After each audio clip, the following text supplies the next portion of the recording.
Well, and that's exactly what the three of us are going to do tonight. We are going to have a lot of conversations about sex. So I wanted to open it up with because we're going to be using a lot of phrases tonight as we discuss body positivity in the porn industry. And so there's a couple that I wanted to kind of throw out there right at the beginning just to make sure that people understood the context of what we're talking about. So, Courtney, you used the term BBW, and I'll admit that when I first heard it, I didn't know what that term was. And so I know there's also a lot of other terms maybe around it. Can you tell us just really quickly what that means and what we're kind of framing our show around tonight? Well, sure. So, and I'll clarify, I don't actually call myself a BBW at all. Um, so BBW stands for Big Beautiful Woman. And so the reason why I don't really identify as BBW because I'm not big. I'm like 4'11". And like while I can admit I'm beautiful, I also don't identify as a woman.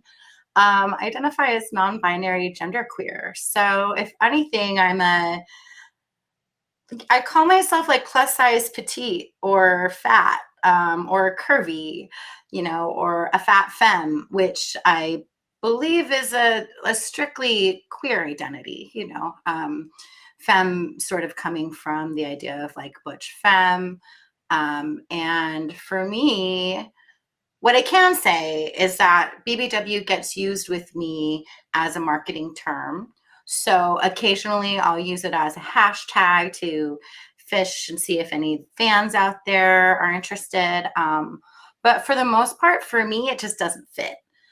So historically, it's been used in classifieds or dating, like the straight heterosexual dating world. So you would use BBW as a shortened term because in classifieds, you only had a certain amount of characters. So it's one of those abbreviations like ISO, in search of, Right.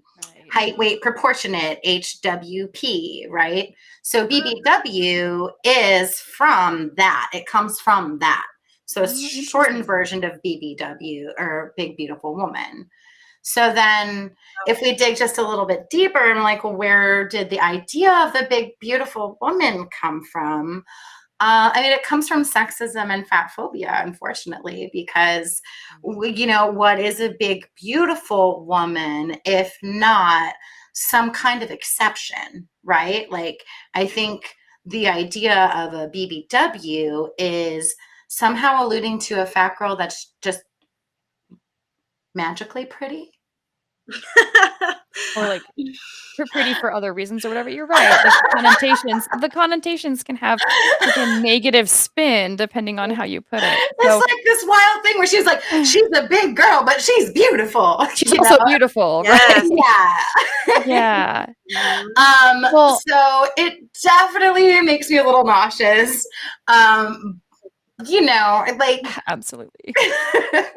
I But do then use the term sometimes to engage with capitalism, but exactly, that's what I was gonna say. Then it's just like a lot of words that, thankfully, due to one of our colleagues, friends in the industry, Chelsea Poe, it's kind of like one of these terms that should probably be pushed out a little bit and seen as not the kind of way we want to be talking about different people and different bodies. And so Chelsea Poe, she made it her mission to get trans slurs off of box covers and things like that for those capitalistic purposes.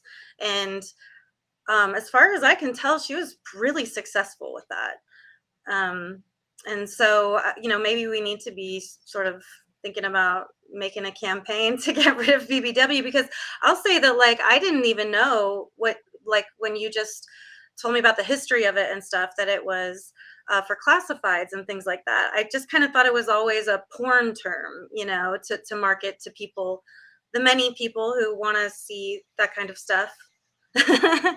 you know but it's the same thing as, like, I know other people who are maybe non-binary, and they're like, well, I just have to sometimes call myself female or whatever just because of marketing, even though it doesn't quite fit. and it's definitely part of the game. For my sanity, I just try not to use that most of the time. Totally. Well, I appreciate you guys making the distinction and letting us know so that as we hear these terms, either on today's show or even just out and about in the community, you guys can have a broader understanding of what some of those terms mean and how to use it.